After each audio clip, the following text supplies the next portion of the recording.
Welcome to Sunshine Cathedral's Queer God Squad. It's Thursday, April 23rd, 2026. I am Bishop Darrell Watkins, the senior minister of the Sunshine Cathedral. With me today are Bishop Robert Griffin, my husband, Reverend Dr. Ann Atwell, and the Reverend Kevin Tisdall. We are the Queer God Squad. Visit sunshinecathedral.org to learn more about us. Queer God Squad was created by Hotspots Happening Out to support our mission to explore the value of faith in the LGBTQ community. There is no streaming TV show like this in the entire world. In 2026, we are celebrating the 41st anniversary of Hotspots magazine, with Queer News Tonight sharing over 14,000 stories and 12 million views so far. We are the largest nonprofit LGBTQ media organization in America, and we encourage you to support our mission to inform, entertain, and educate our community and allies. This is the Sunshine Cathedral Perspective. Queer God Squad objects to prison crackdown on trans hormone therapy. In early 2026, the Federal Bureau of Prisons issued a new policy requiring incarcerated transgender people to, quote, taper off and eventually discontinue gender-affirming hormone therapy. This directive follows President Trump's executive order, initially signed in early 2025, which characterizes gender identity as, quote, disconnected from biological reality, end quote, and bars federal funds for transition-related care. Under the policy, hormones are replaced with antidepressants and psychiatric counseling. Advocates warn this shift will lead to severe withdrawal symptoms, increased self-harm, and suicide. While a 2025 federal injunction in Kingdom v. Trump temporarily blocked these restrictions, recent reports indicate widespread noncompliance across federal facilities. Legal experts continue to challenge the ban, arguing that denying medically necessary care constitutes cruel and unusual punishment under the 8th Amendment. First of all, about psychiatric care, they wouldn't be in transition without it. You have to, that's how you start the process. So this idea that it's some sort of illness that can be treated with counseling shows complete ignorance. Yeah. And no ethical psychiatrist would take that assignment, by the way. If you were gay and were miserable about it, a therapist might try to help you figure it out, you know, maybe how you could be celibate or how you could stop hating yourself or something. But if you didn't initiate it, you can't just be mandated to be treated for something that is not a dis-ease.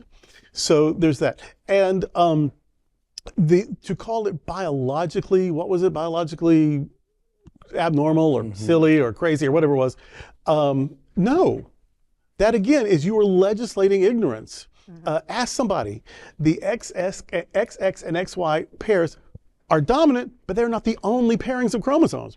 And sexuality and gender and sex and gender, not just chromosomes. There's also hormones. There's also brain activity. There's a lot of things going on. Gender and sex are not the same. Sex itself is not completely binary, and gender is not at all binary. And so to just decide, well, that's biologically unnatural.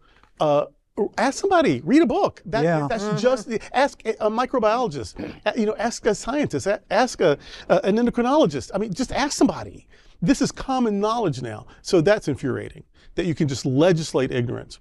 But also it is cruel, because there will be withdrawal, there will be physical changes. With that will come depression. With depression, and there's not a lot to be happy about in prison anyway, will come self-harm. I mean, this is basically a death sentence for a lot of people. Yeah. That's right. And that's not okay. That's just not okay. These are people who are entitled to medical care, and for their sense of wholeness, this is how they treat whatever the condition. That I was born with things, with physical conditions, physical appearances that I don't like. When I look at myself that way, I feel alienated from myself. I maybe hate myself. And I found a way to be me, to be whole. And that may mean top surgery, that might mean hormones, that might mean living in a certain way. It's not just surgical. No. But a lot of people do some sort of hormones at least. And people have found themselves, and they found a way to express themselves authentically. Why would you want to take that away from them anyway? And then to do so will cause depression and harm. I've said it before, I'll say it again. What we have to do in these situations is we have to bear witness, and we have to name the harm, and we have to tell the truth. And so we see what you're doing, prisons, usually for profit, and that's a shame. But we also see that you are treating people as if they're not people. We're seeing you, we're bearing witness. You're not doing this in the dark. We see that. And we're going to name the harm, just like we've done today, that you are hurting people. You are actually probably killing people. And we're going to tell the truth about that. It isn't biologically unnatural. It is stupid to make such a claim in the 21st century. So please join me always in bearing witness, naming the harm, and telling the truth. I have said at this table that it just seems as though this government has to have a boogeyman. They have to have a group of people, a small group of people who they can pick on because they believe that those people, right now our transgender community, have no power. So now, for whatever reason, you're in prison. You have gone through a series of hormonal treatments. And as the bishop said, the first thing that you had to do was to see a psychiatrist. You had to sit down with someone to speak to them about how you feel, who you are, and have them help you understand that how you feel is a-okay, that you are good as yourself and you have a right to be whomever you choose to be. So to say that it's, I wrote it down and I can't find it now. Disconnected from biological reality. I have no friggin' idea of what that means, except that the government has decided that we are going to tell you who you are and how you're going to be. It just burns me that such evil can exist in this world and be perpetuated by the new Jim Crow system, the new prison system. And the bishop said it, and we need to make sure that we understand what we're saying. For-profit prison system. That means that somebody's making money off of the backs of people who are in prison for whatever reason that they're there. They still should be treated like humans. They still should be treated as though they matter. And to say that a certain group of those prisoners have absolutely no right and we're going to determine how you're going to live is simply evil. Pure evil. If I manage such a prison and I benefit from having full beds, when it's your time, will I be tempted maybe to say, oh, they broke a rule, 3 more months?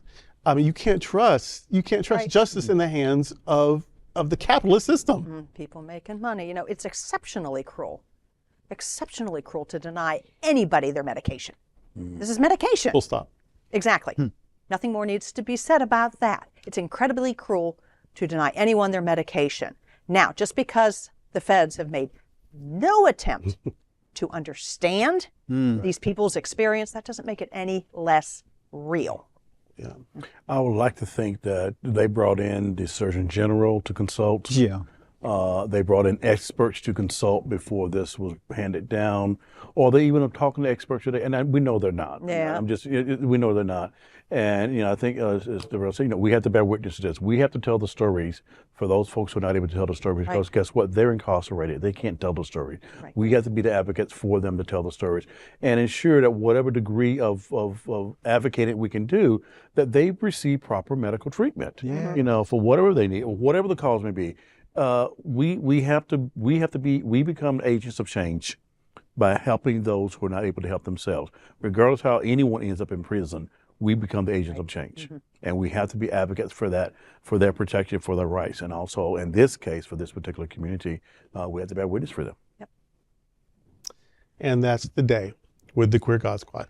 Thank you for joining the Queer God Squad today. We're here daily at 3 p.m. to have some fun and to discuss what our LGBTQ community is talking about. Please like and share this and other episodes of the Queer God Squad. Sunshine Cathedral is the world's leading progressive queer church. Progressive, queer, and God are words that naturally should go together. Remember that we're all in this together. Also remember, you're God's miracle, not God's mistake. Until next time, we are the Queer God Squad.